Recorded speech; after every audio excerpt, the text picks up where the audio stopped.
Hello everyone, how are we all doing? My name is Trevon from freestudiotime.com. I'm here to help beginners turn their mixes into gold. So let's do just that. Today I'm going to show you how I mix a hip hop song from start to finish.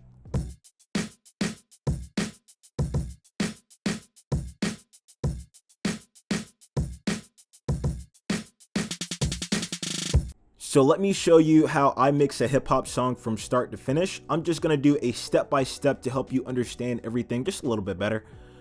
First things first, step 1, EQ. Make sure to always do the basics with the high pass filter on the low end and high shelf filter on the high end. I added a little bit of gain on the lower end of my high mids for presence, came back and attacked my boxy frequencies in the low end, then added a tad bit of gain to the low end for a bolder sounding vocal.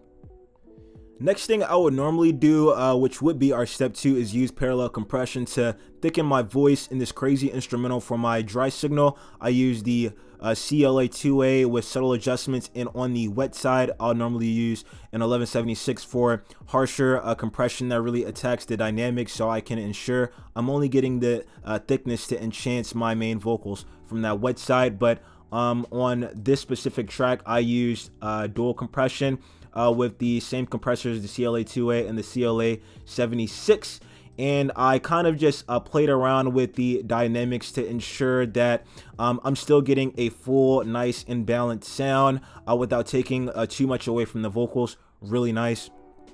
After that, step 3, I added a de-esser. When mixing rap and hip-hop songs, de-essers are super helpful since the vocal recording includes a lot of words, which adds to the amount of sibilance you hear throughout the song. Step 4, I added another EQ to clean up any messes I made to the frequency spectrum after compression. Step 5, pitch correction. With a moderate retune speed, I did this to avoid getting the robotic sound from my pitch correction, and I have it turned up 100% in the mix.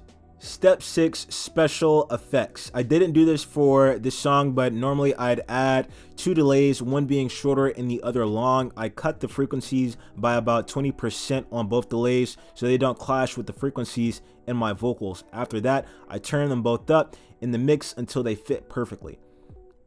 Instead, I came over with 2 reverbs, same idea as the delay, one small and one wide sounding reverb. On the larger reverb, I have wider reflections, medium plate, and a lot of hall. On the smaller reverb, I have medium reflections, a higher plate, and medium hall. I took the high and low end out on both reverbs and boosted the low ends for a lot of depth. Then after, I added a doubler for presence and thickness, took out the center image, then went to my doubler EQ to take out the low end and boost my highs. Lastly, I added Soothe 2 for frequency cleanup in my recording. I used subtle adjustments and went very sensitive on my mid-range to ensure my vocals still sound normal. In my background EQ, I took out the low end and used a bit of subtractive EQ to be sure my background vocals can truly sit in the background. Step 8, compression. I used the 1176 for aggressive compression to push my backgrounds as far away from the lead vocals as I needed them to be. Step 9, de-esser, so I don't hear any sibilance in the background. Step 10, I used a medium-sized reverb and delay, turned it up high in the mix for spacious background vocals, then a doubler to thicken the backgrounds up. Lastly, step 11, in my mastering, I used a stereo widener to spread my vocals out with the instrumental and my stereo image. Came over here with a multi-band compressor to glue my vocals inside the instrumental.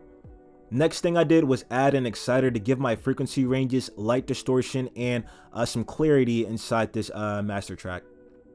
After that, I added a bit of dynamic EQ to add gain to frequencies I thought needed to stand out more in the mix.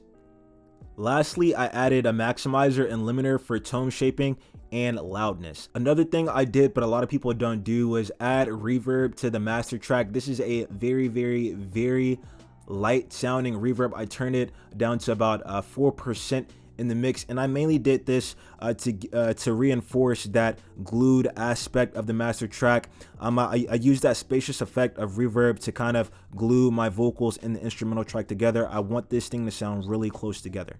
Now the last Last thing I did was add a Soothe 2 to the master track to ensure that I'm not experiencing any frequency imbalances between my instrumental and vocals. Kind of blends everything out together, which is really nice. Let's see how everything sounds like. Hush and breathe. I don't ever wanna make you feel like you should run from me. And the person I'm becoming, I just can't believe. But I don't ever wanna make you feel like you should run from me. Don't run from me. Intermission, how we moving forward for these bad decisions. Take me back by 4 years, I fucking miss you. Take me back by 6 years, I fucking miss you. That's why I tell myself, time and time and time again, go the place you wanna go, see the things you wanna see, be the man you wanna know. Let's stop. Alright everyone, that is how I mix hip-hop vocals. If you're interested in learning how to mix your vocals with stock plugins, click the link in my description and I'll break it down for you step by step to ensure your progression goes by 5 times faster than it did before you came.